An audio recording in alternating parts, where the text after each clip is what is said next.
For years, Judge Meredith Langford ruled her courtroom like a tyrant, mocking defendants, silencing lawyers, and making sure justice only served those she favored. But today, in front of a packed courtroom, she made one mistake. She underestimated a 10-year-old black boy. Minutes later, she wasn't laughing anymore, because the law had finally caught up with her. The air inside the Jefferson County Courthouse was thick with unspoken tension. Every wooden bench in the gallery was filled. Every pair of eyes fixed on the front of the room, where a small boy sat at the defendant's table, his feet unable to touch the floor. The grandeur of the courtroom, with its towering wooden panels and heavy drapes, seemed to swallow him whole. This was not a place meant for a child, but Jamal Carter had no choice. Today, this courtroom would decide his fate. Judge Meredith Langford adjusted her robes and peered down from the bench, her lips pressing into a thin, amused line. For 24 years, she had ruled this room with an iron grip, her authority absolute. Defendants who stepped before her knew their chances were slim, especially if they looked like Jamal. Attorneys had whispered about her bias for years, but whispers meant nothing in a place where her gavel dictated reality. There was no fairness here. Only what Judge Langford decided was the truth. Jamal's defense attorney, Malcolm Green, sat beside him, his fingers laced tightly together, his face unreadable. He had fought cases like this before, and he knew exactly what kind of battle they were up against. The prosecution was brimming with confidence, their lead attorney standing tall, arms folded, as if the trial was already over. After all, the script had already been written. A poor black boy accused of a crime in front of a judge who never lost. What else could happen? Jamal shifted in his chair, his hands gripping the edge of the table. He didn't fully understand the weight of the moment, but he understood enough. He knew that no matter how much he told the truth, these people had already decided he was guilty. He could feel it in the way they looked at him, in the way the judge barely acknowledged him, as if he were nothing more than an inconvenience in her schedule. The room was silent, except for the occasional shuffle of papers and the dull hum of whispered conversations from the back. Some in the gallery pitied the boy, but none of them dared to speak. This was Langford's courtroom. Everyone knew what to expect. Jamal, however, wasn't like everyone else. The prosecutor, a middle-aged man with slicked-back hair and a gleaming gold watch, rose from his seat with the kind of confidence that came from knowing the odds were already in his favor. He straightened his tie, cleared his throat, and turned toward the jury, casting them a smile that suggested this case was nothing more than a formality. "Ladies and gentlemen," he began, pacing slowly in front of them, "what we have here is a simple case of theft. A convenience store, a missing wallet, and a suspect caught running from the scene." He gestured toward Jamal without even looking at him, as if he were an object rather than a person. The store owner saw this boy, this young man, loitering outside the store. Moments later, a customer reported his wallet stolen, and our suspect here was seen running down the block. Now, I don't know about you, but that sounds like a clear case of guilt to me. Jamal's fingers curled into fists in his lap, but he didn't say a word. His lawyer, Malcolm Green, exhaled sharply through his nose, but remained still, knowing better than to interrupt. The prosecutor continued, his voice dripping with certainty. "There's a pattern to these things," he said. "A store gets targeted. Someone young and reckless thinks they can get away with it, and we, law-abiding citizens, are left cleaning up the mess."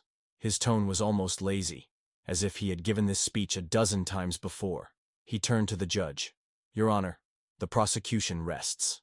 Judge Langford nodded approvingly. "Thank you, Mr. Calloway." She turned her gaze to Malcolm. "Mr. Green, let's try to keep this brief, shall we?" Malcolm stood, adjusting his suit jacket as he walked toward the jury. "The prosecution would have you believe this case is simple," he said, his voice steady but firm. "But simple doesn't mean true." He walked over to the evidence table and picked up a printed security camera image, holding it up. "This is a still frame from the store's security footage, taken at the exact time the wallet was reported stolen. And you know what it shows? It shows my client standing outside the store, not inside, not anywhere near the alleged theft." The judge barely glanced at the photo before waving a hand dismissively.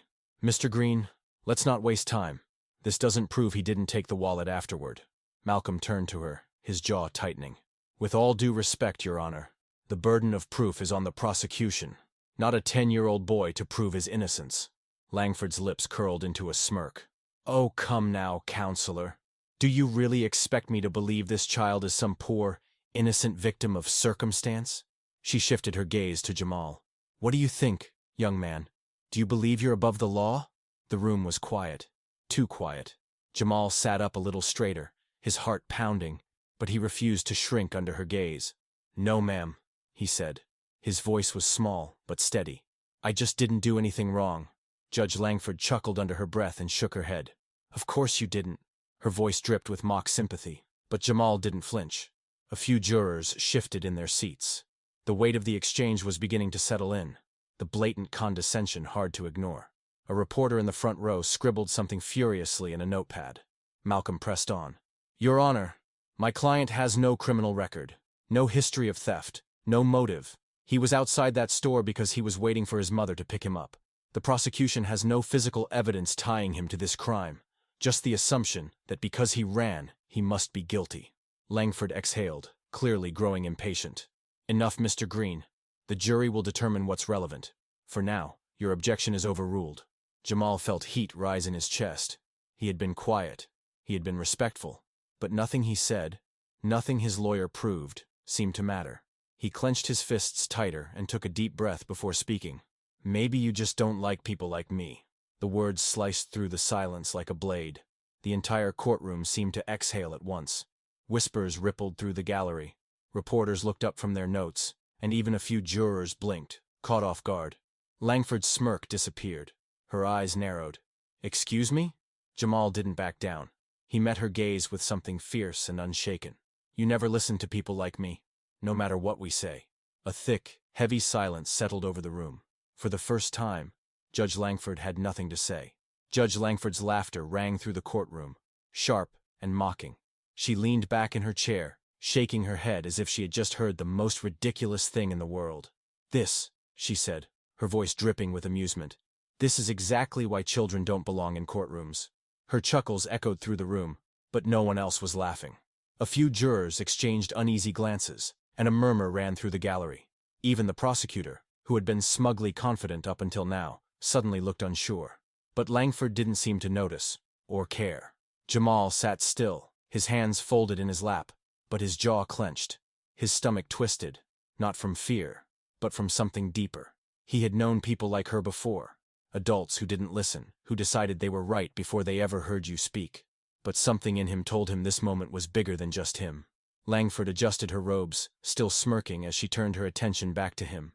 "You know, young man, I've seen a lot of troublemakers in my time, and you've got all the signs of one. The attitude, the back talk." She tilted her head. "I can already tell. If we don't set you straight now, we'll be seeing you in here again in a few years." Jamal's fingers curled into fists, but he forced himself to stay still. He could feel his lawyer tense beside him, but Mr. Green knew better than to speak.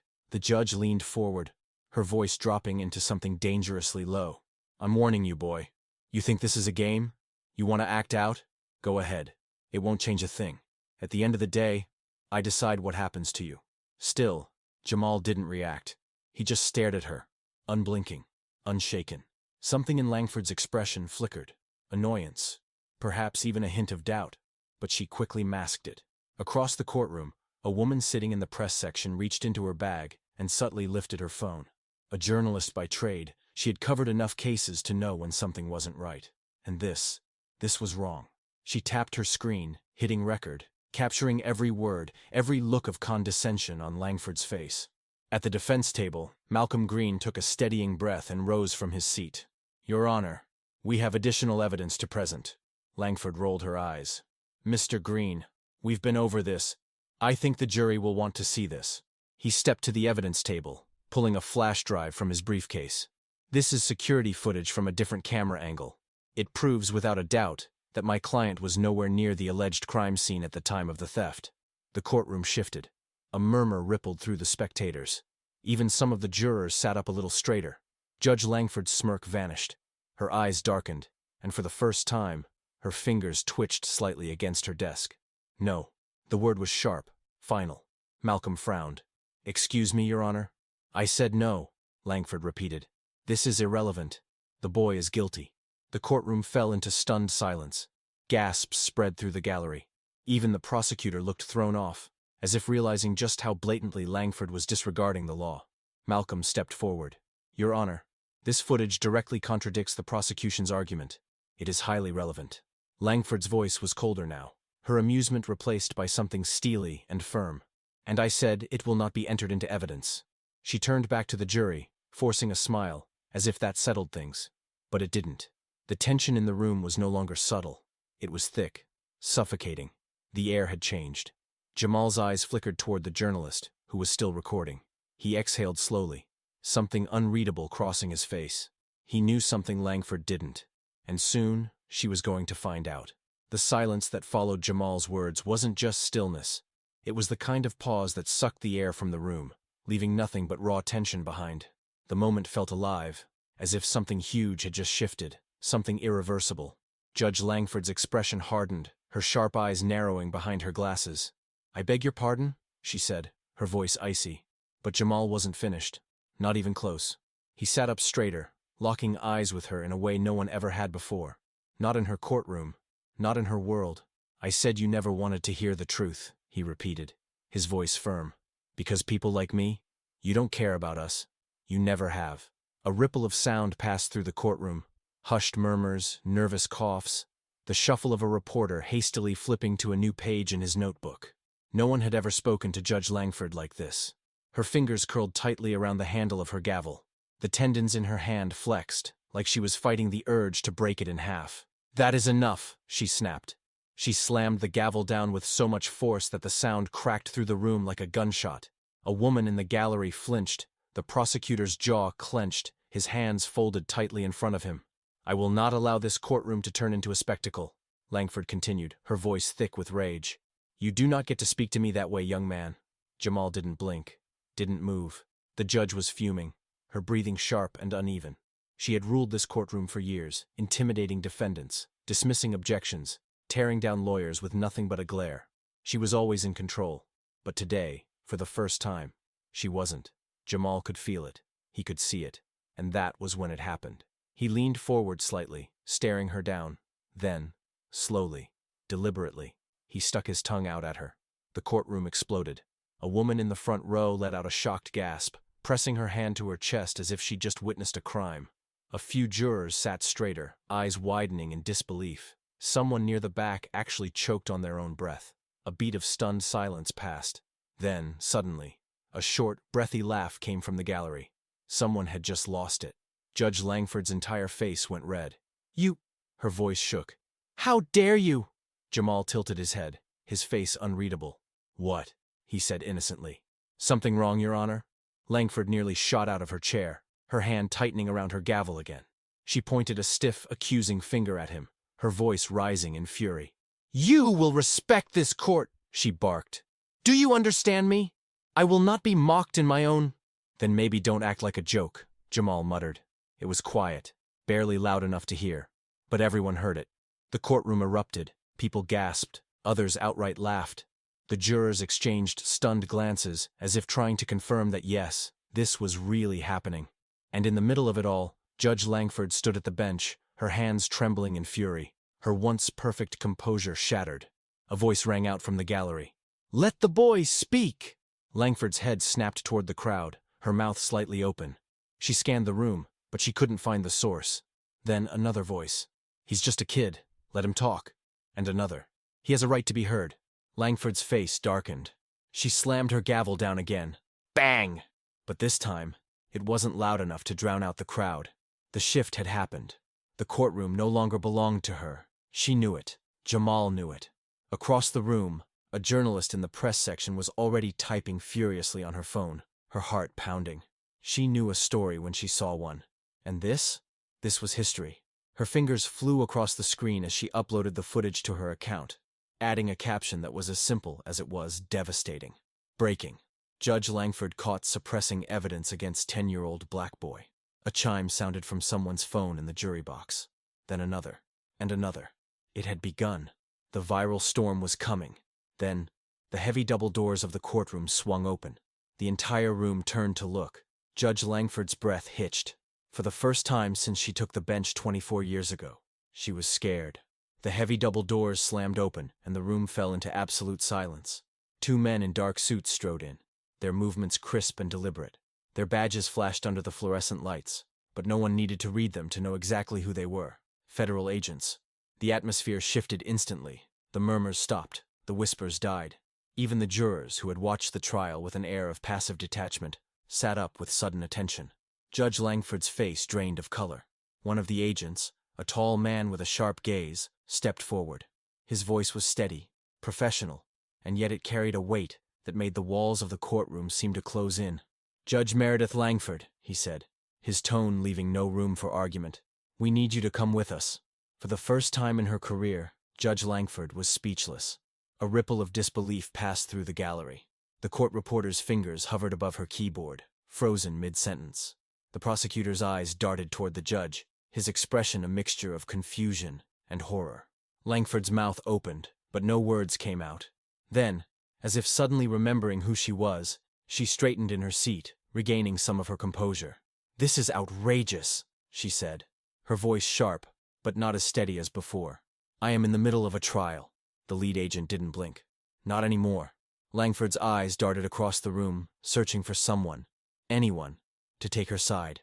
But no one spoke. The jury sat stiff and silent. The gallery watched in rapt attention. The defense attorney, Malcolm Green, leaned back in his chair, arms folded, his expression unreadable. And Jamal? Jamal just watched. For once, the judge wasn't the one in control. Langford's breath came quick and uneven.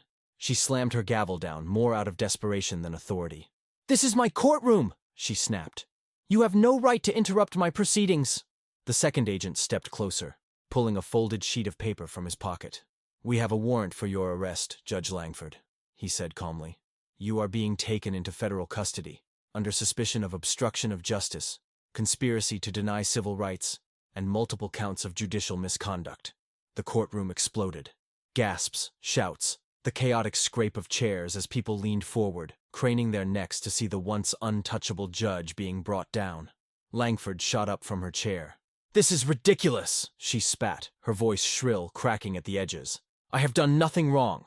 Her hands gripped the bench like it was the only thing tethering her to reality. She turned to the prosecutor, expecting him to speak up, to defend her, but he wouldn't meet her gaze.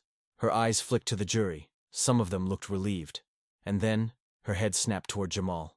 Everything she had spent years building, her courtroom, her power, her reputation, was falling apart right in front of her. And it was his fault.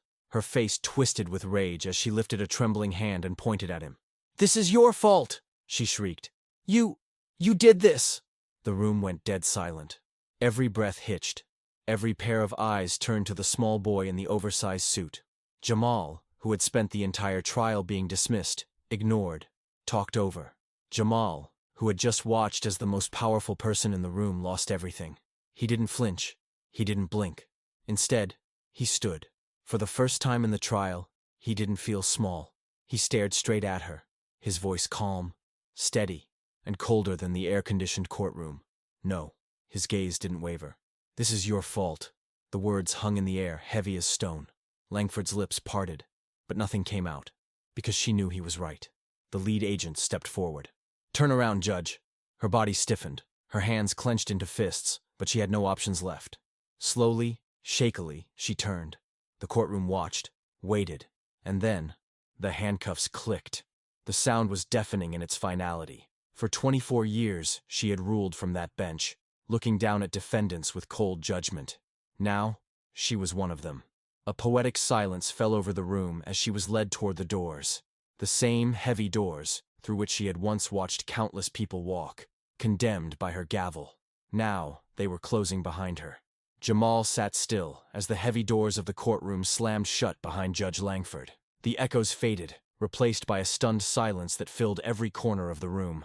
It was over. The woman who had ruled this courtroom with an iron grip for years, who had smirked at him, humiliated him, dismissed his truth, was gone. The gavel wasn't in her hand anymore. For the first time since the trial began, Jamal allowed himself to breathe. His lawyer, Malcolm Green, placed a reassuring hand on his shoulder, a silent acknowledgement that justice, real justice, had won today. But Jamal didn't smile. He didn't feel like celebrating.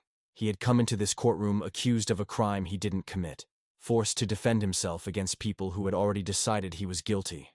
It had taken a public spectacle, an FBI arrest, and an entire courtroom turning against the judge just for him to be heard. He was free, yes, but what if the cameras weren't here? What if the evidence hadn't gone viral?